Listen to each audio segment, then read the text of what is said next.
31వ శ్లోకం. నచ శ్రేయో అనుపశ్యామి హత్వా స్వజనమాహవే నకాంక్షే విజయం కృష్ణ నచ రాజ్యం సుఖాని చ. కృష్ణ, ఈ యుద్ధంలో స్వజనమును చంపడం ద్వారా ఏ విధంగా శ్రేయస్సు కలుగుతుందో నేను గాంచలేకపోతున్నాను. తదనంతర విజయమును కానీ, రాజ్యమును కానీ, సుఖమును కానీ నేను కోరను. జై శ్రీకృష్ణ. 32 నుంచి 35 శ్లోకములు. కిం నో రాజ్యేన గోవింద కిం భోగైర్జీవితేన వా ఏషా మధ్యే కాంక్షితం నో రాజ్యం భోగాః సుఖాని చ. త ఇమే అవస్థితా యుద్ధే ప్రాణాం త్యక్త్యా ధనాని చ.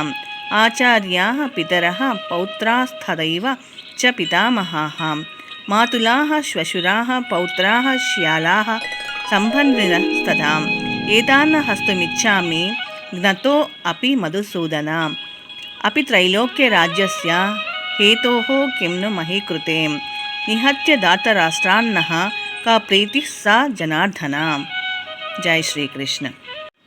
ఓ గోవింద, మేము ఎవరి కొరకైతే రాజ్యమును, సుఖమును, చివరకు జీవితమును కోరుకుంటున్నామో వారే ఇప్పుడు ఈ యుద్ధరంగంలో నిలబడినప్పుడు వాటి వలన మాకు ఉపయోగమేమిటి? ఓ మధుసూదన, గురువులు, తండ్రులు, పుత్రులు, తాతలు, మేనమామలు, మామలు, మనుమలు, బావమరుదులు, ఇతర బంధువులు తమ ప్రాణాలను, ఆస్తులను త్యజించడానికి సిద్ధపడి నా ఎదుట నిలబడి నన్ను చంపగోరినప్పటికీ నేనెందుకు వారిని చంపగోరాలి? ఓ సకల జీవపోషకుడా, ఈ ధరిత్రి మాట అటుంచి ముల్లోకాలను పొందినా నేను వారితో యుద్ధం చేయడానికి సిద్ధంగా లేను.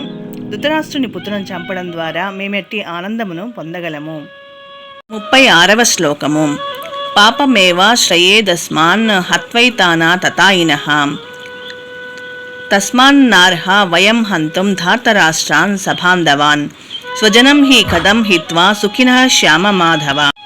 ఇటువంటి దుర్మార్గులను వధిస్తే మాకు పాపం సంక్రమిస్తుంది కనుక ధృతరాష్ట్రుని పుత్రులను, మా బంధువులను సంహరించడం మాకు యుక్తము కాదు.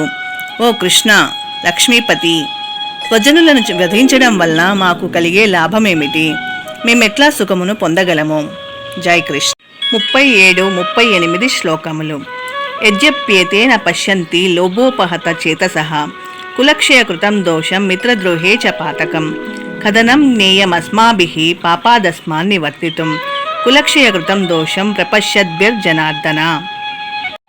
ఓ జనార్దన, లోభము ఆవరించిన హృదయంతో వీరందరూ కుల సంహారంలో కానీ, బంధువులతో కలహించడంలో కానీ దోషము చూడలేకపోయినప్పటికీ వంశనాశనములో దోషమును చూడగలిగిన మేమెందుకు ఈ పాపకార్యంలో నెలకొనాలి? జై శ్రీకృష్ణ.